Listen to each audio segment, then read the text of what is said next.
મત વિસ્તારોનો સમાવેશ થાય છે। એક સાથે 3 જિલ્લાના મતદારો જોડાતા હોય તેવી કદાચ સૌરાષ્ટ્રની એકમાત્ર લોકસભા બેઠક છે। લોકસભા ચૂંટણી કાર્યક્રમ જાહેર થઈ ગયો છે। તમામ પક્ષનો ચૂંટણી પ્રચાર હવે ટોપ ગિયરમાં છે।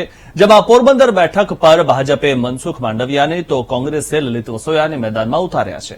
જો કે આજે રાજકીય ચહેરાઓની વાત નથી કરવી, પરંતુ પોરબંદરની જનતાની અને તેમના મુદ્દાઓની ચર્ચા કરવી છે, અને તે પણ તેમની વચ્ચે જઈને।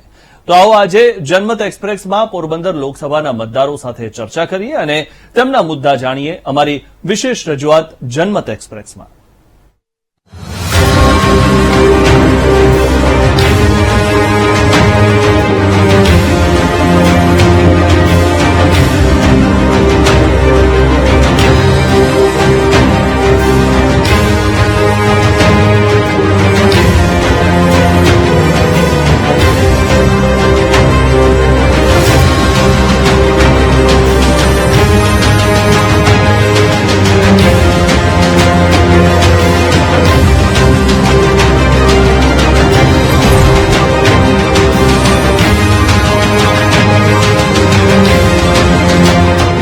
ઇલેક્શન આવતું હોય અને ગાંધીજી યાદ ના આવે તેવું શક્ય બન્યું નથી, ત્યારે વીટીવીની ટીમ પહોંચી છે ગાંધીજીના માદરે વતન પોરબંદર।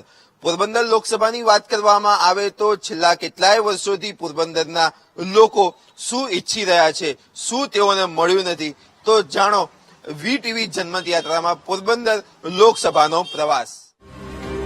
પોરબંદર એટલે કે કૃષ્ણના પ્રિય સખા સુદામાની ભૂમિ, પૂજ્ય બાપુની જન્મભૂમિ, જ્યાં આજે પણ તેમના સંસ્મરણો સચવાયેલા છે। આજે આ પવિત્ર ભૂમિ પર વીટીવી ન્યૂઝની જનમત એક્સપ્રેસ જનજનના મનની વાત જાણવા માટે પહોંચી ગઈ છે।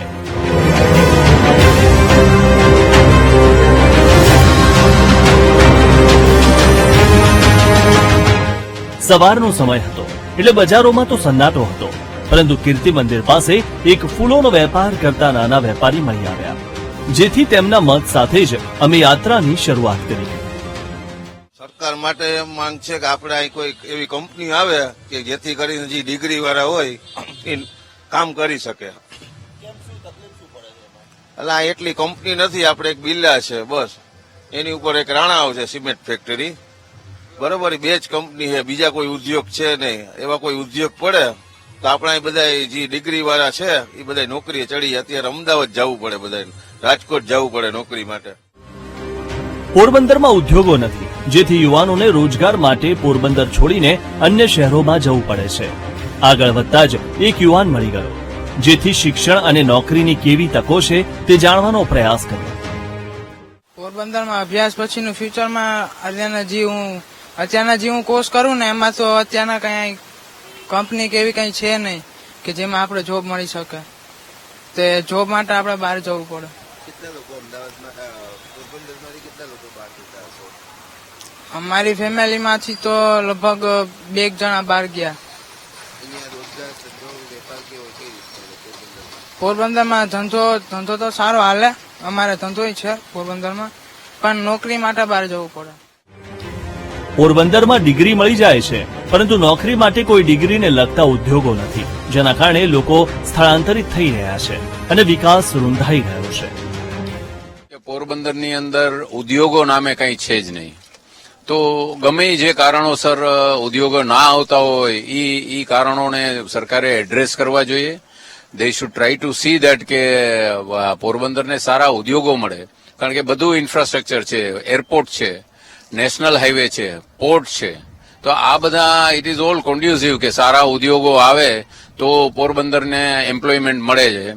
કારણ કે અત્યારે Porbandar basically is a dying city, અહીંથી બધું માઇગ્રેશન જ થાય છે। કોઈને યંગસ્ટર્સને કે કોઈ પણ જે થોડુંક વેલ સેટલડ હોય એમને પોરબંદરમાં રહેવું નથી, કારણ કે આમાં કોઈ ડેવલપમેન્ટનો કે પોતાના ગ્રોથનો કોઈ સ્કોપ જ નથી। ધંધો સારો છે, પણ ત્યાં શું છે કે અહીંયા પોરબંદરમાં એકચ્યુઅલી ડેવલપમેન્ટની જરૂર છે। ડેવલપની બાબતમાં જોઈએ તો પોરબંદરમાં છેલ્લું સ્ટેશન છે એમ કહીએ તો પણ ચાલે। એટલે પોરબંદરમાં ખાસ તો ઇન્ડસ્ટ્રીઝ નથી આવી કઈ, ઇન્ડસ્ટ્રીઝ નથી એટલે શું છે કે ટુરિઝમ સોરી કે અહીંયા જે આપણે આ લોકોને જે રોજગારી છે જે એ નથી મળતી, એટલે લોકોને પછી બહાર જવું પડે છે। જો ખરેખર ઇન્ડસ્ટ્રીઝ પોરબંદરમાં ઇન્ડસ્ટ્રીઝમાં ફૂલ સ્કોપ છે, કયા કારણોસર નથી આવી એ તો પછી બીજું છે, પરંતુ જો અત્યારે ઇન્ડસ્ટ્રી જો આપવામાં આવે ને તો અત્યારે પોરબંદરનું ખાસ ડેવલપમેન્ટ થઈ શકે એમ છે। સરકાર પાસે એ છે કે જે પોરબંદરમાં બધી જ ઓપોર્ચ્યુનિટી છે, પોટેન્શિયલ છે, સર્કમસ્ટન્સીસ પણ સારા છે, તો અમને વધારેમાં વધારે ફેસિલિટીઝ મળે અહીંયા. ખાસ કરીને નવા ઉદ્યોગો આવે અને અહીંયા જે આપણી જે ફેસિલિટીઝ છે, એડવેન્ચર્સ સ્પોર્ટ્સ થઈ શકે છે, હાઈવેઝ છે, તો વધારેમાં વધારે ઓપોર્ચ્યુનિટી છે, સારા સારા ઉદ્યોગો અહીંયા એસ્ટાબ્લિશ થાય, તો એ અપેક્ષા છે સરકાર. અમારી યાત્રા આગળ વધતા પોર્ટ વિસ્તારમાં પહોંચી. ગુજરાતનું સૌથી જૂનું પોર્ટ પોરબંદરમાં જ આવેલું છે, પરંતુ ત્યાં જવાની પરવાનગી નથી. જો કે અહીં અન્ય પોર્ટની જેમ આ પોર્ટનો પણ વિકાસ થાય તો વધુ રોજગારીનું સર્જન થઈ શકે. જો કે આગળ વધતા અમે કેટલાક માછીમારોને પણ મળ્યા, જેમના પણ અનેક મુદ્દાઓ હોય તેવું લાગ્યું, જેથી તેમના મુદ્દા જાણવા અમે રોકાયા. માછીમારોની તકલીફની વાત કરીએ તો અત્યારે મેન તો અમારે ડીઝલ જે કોસ્ટ છે, એમ કે અમારું 70% ડીઝલ જ યુઝ થાય છે, તો ડીઝલનો ભાવ જે ઓછો કરવો જોઈએ એ થયો નથી, અને અમે કેન્દ્ર સરકારમાં વારંવાર એક્સાઇઝમાં અમને માફી આપે એવી રજૂઆત કરીએ છીએ. એનું હજી સુધી અમને કોઈ નિરાકરણ નથી આવ્યું.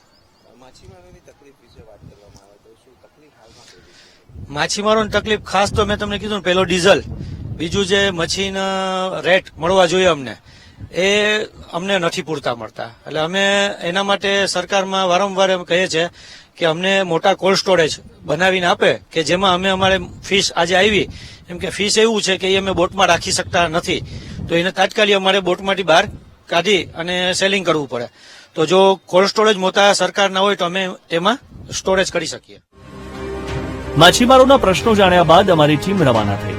આ દરમિયાન રસ્તામાં કેટલીક કોલેજિયન યુવતીઓ મળી, તો પોરબંદરમાં શિક્ષણ ક્ષેત્રે કેવી વ્યવસ્થાઓ છે અને તેઓને જોઈતી પૂરતી સુવિધાઓ અને યોગ્ય શિક્ષણ મળી રહે છે કે નહીં તે જાણવા અમે રોકાયા.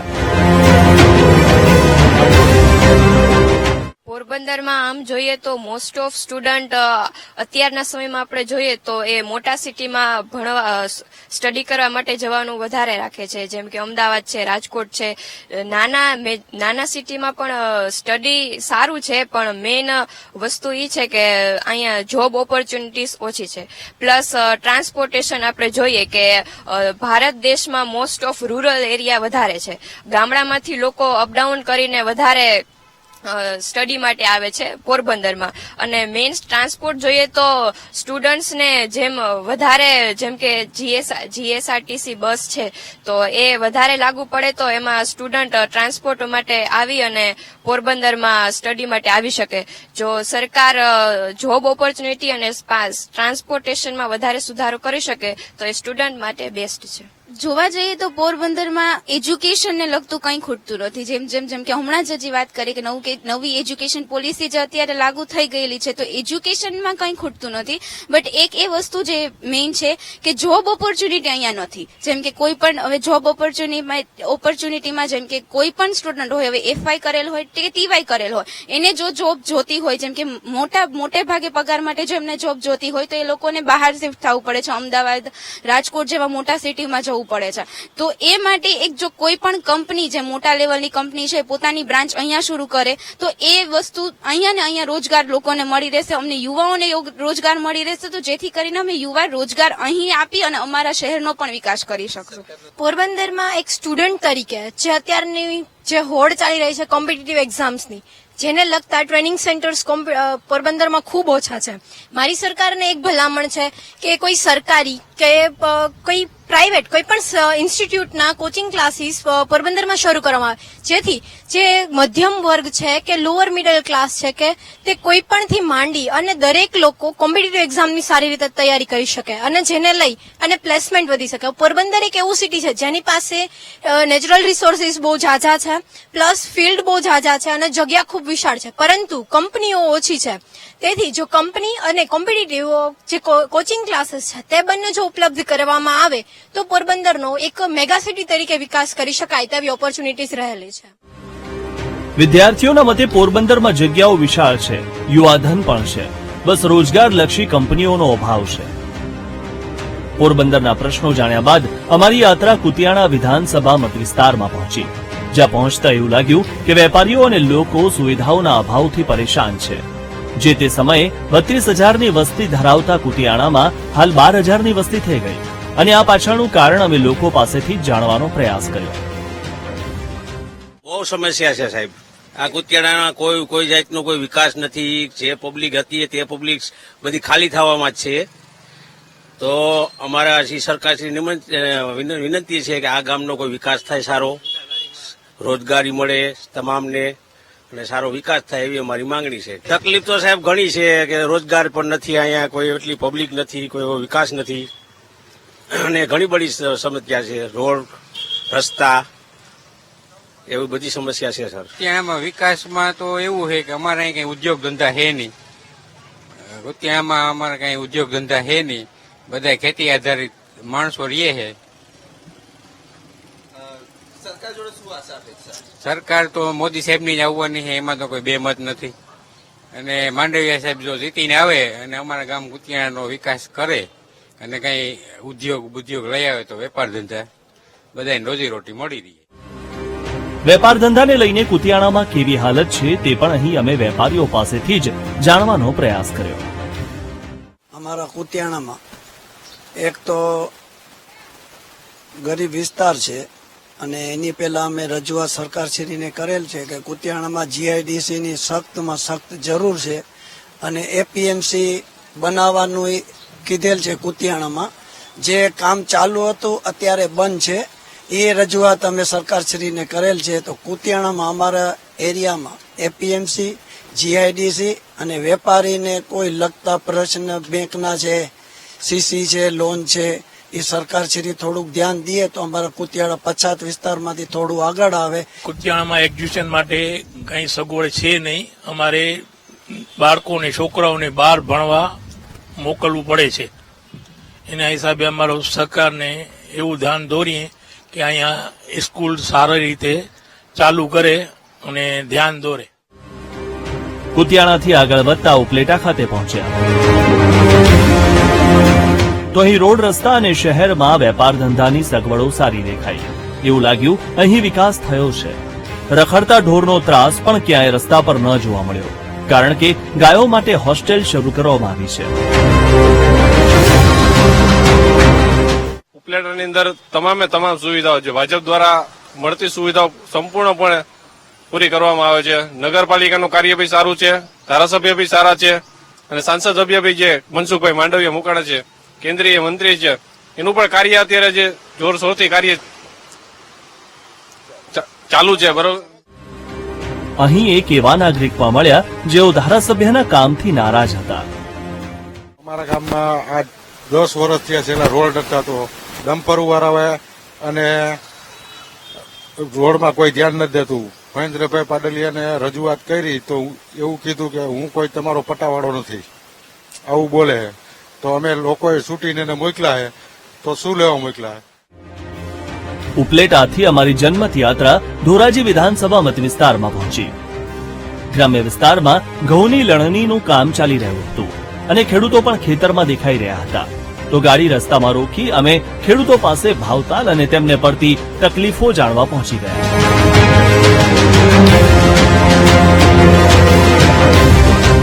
ખેડૂતો પાસે ખેડૂતને પૂરતા ભાવ નથી પડતા. અમારે મહેનત કરી છે, રાત નદી પાણી વહેર્યું છે, પાવર રાતનો આવે, દિવસનો તો ક્યારેક જ આવે. બાકી અત્યારે 15 દી રાતનો પાવર આવે છે અમારે અહીંયા. રાતે બધા જાનવરો આવે, સિંહ આવે, દીપડા આવે, બધું આવે રાતે. ટાઈટ આવે, બધું આવે રાતે. 24 કલાક વીજળી અહીં નથી આવી કોઈ દી. અમારે 8 કલાક આપે છે, એમાં કટકે બટકે આપે છે, સિરિયલ નથી આવતી. પિયતનું પાણી તો અમારે છે પણ નકરા પિયતે કઈ ન થાય અમારું.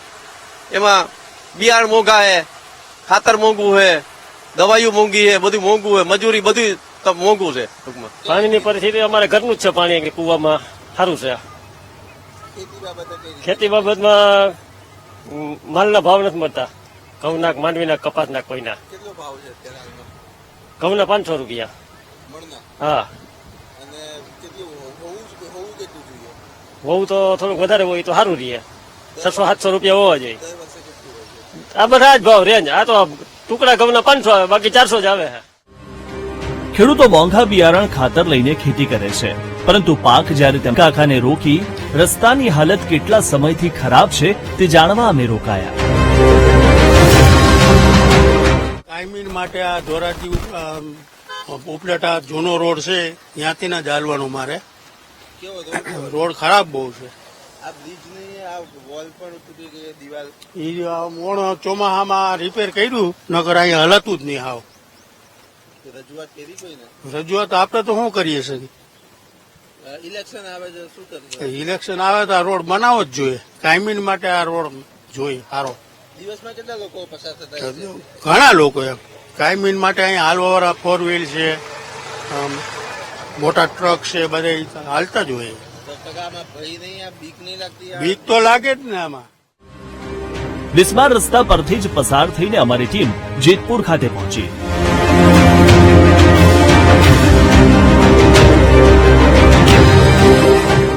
જેતપુર ઘડિયાળ અને સાડી ઉદ્યોગ માટે જાણીતો છે, પરંતુ અહીં સમસ્યાઓ પણ વર્ષોથી અનેક છે. તેવામાં હાલમાં પણ સમસ્યાઓનું સમાધાન થયું છે કે નહીં તે જાણવાનો સ્થાનિકો પાસેથી પ્રયાસ કર્યો. આ જેતપુર શહેરનો સૌથી મોટામાં મોટો કોઈ પ્રશ્ન હોય તો એ પ્રદૂષણનો પ્રશ્ન છે. વિશ્વની દેશની જે ગંભીર ઝેરી નદીઓમાં સમાવેશ થાય છે એ અમારી આ ભદ્રાવતી ભાદર નદીનો સમાવેશ થયો છે. ભાદર નદીને જેતપુરના ઔદ્યોગિક એકમોએ એટલી પ્રદૂષિત કરી દીધી છે કે માણસો તો નહીં પરંતુ જનાવર પણ આ પાણી પી શકતા નથી. આ પ્રદૂષણના હિસાબે આજુબાજુના વિસ્તારના લોકો એટલી ગંધ સહન કરે છે. હવે એ પ્રદૂષણ, પાણીનું પ્રદૂષણ હવે હવામાં ભળતું ગયું છે અને પરિણામે જેતપુર શહેરની પરિસ્થિતિ ખૂબ વિકટ બની છે. અમારા પૂર્વ સંસદ રમેશભાઈ ધડુકે આ બાબતે સંસદમાં 5 વર્ષ સુધી આ પ્રશ્નને ઉજાગર નથી કર્યો. હું માનની મનસુખભાઈ માંડવિયા અને લલિતભાઈ વસોયા બંને પ્રતિસ્પર્ધીઓ છે, તેમને હું કહેવા માંગુ છું કે આ બંનેમાંથી કોઈ પણ સંસદમાં જાઓ તો જેતપુરનો આ જે પ્રદૂષણનો વિકટ પ્રશ્ન છે એનું સોલ્યુશન કરજો. અહીં એક નગરજન એવા પણ મળ્યા જેમણે ભ્રષ્ટાચારની તો પોલ જ ખોલી નાખી. આ જેતપુરની વાત કરીએ તો નગરપાલિકા દ્વારા જે કમસે કમ 8 અબજ ઉપર એટલે 8 અબજ 89 કરોડના રોડ બન્યા છે, કદાચ એનાથી વધારે. આ એક પણ રોડ જો નગરપાલિકાના કોઈ કર્મચારી નગરપાલિકાની અંદર જે સત્તાઓમાં જે 5 વર્ષ રહી ચૂક્યા છે એ જેતપુર જામકંડોરણાના ધારાસભ્યશ્રી જો મને એક રોડ સાજો બતાવી દે તો એ જે સાજો રોડ છે ને એની કિંમત દેવા હું તૈયાર છું. અત્યારે જેતપુરની વાત કરીએ તો જેતપુરમાં કોમ્યુનિટી હોલ નથી, બરોબર. જામકંડોરણાની અંદર છે, જેતપુરમાં કોમ્યુનિટી હોલ નથી. એવી રીતે જે અહીંયાની સ્થિતિઓ છે કે બાળકોને કોઈ ગ્રાઉન્ડ નથી રમવા માટેનું. આટલા વર્ષો થઈ ગયા, કોઈ સરકારી ગ્રાઉન્ડ કોઈ પણ પ્રકારનું નથી. એવી રીતે અહીંયા રિવરફ્રન્ટ કે બીજી જગ્યાએ એના વિકાસ થયા છે પણ જેતપુરને કંઈ આપવામાં આવતું નથી. જેતપુર નવાગઢ નગરપાલિકા છે એ ગ્રેડની છે પણ અહીંયા કોઈ એવી સુવિધા આપવામાં આવતી નથી. ફક્ત મતોના ટાઈમે મોટા મોટા વાયદા કરવામાં આવે છે. વાયદાઓ થાય છે, વિકાસ નહીં. આવું અમે નહીં, જેતપુરના લોકો કહે છે. બીટીવી ન્યૂઝની જનમત એક્સપ્રેસ આમ પોરબંદર લોકસભા મત વિસ્તારમાં ફરી લોકોના મુદ્દા જાણ્યા, વિકાસની સ્થિતિ જાણી. તેવામાં હવે મતદારો આગામી કોના પર ભરોસાનો મત મૂકે છે તે મહત્વનું રહેશે. વીટીવીની જનમત એક્સપ્રેસ પોરબંદર લોકસભા ઉપર લોકોના પ્રતિભાવ લીધા. અનેક લોકો હેરાન પરેશાન છે, રોજગારી મળતી નથી, માછીમારો પરેશાન છે, જેતપુરમાં સાડી ઉદ્યોગ પણ પરેશાન છે. ત્યારે હવે 2024નું પરિણામ પોરબંદર લોકસભાને કઈ દિશામાં લઈ જશે તે જોવું રહ્યું. આગામી વીટીવીની જનમત યાત્રા અમારા સહયોગી બતાવશે.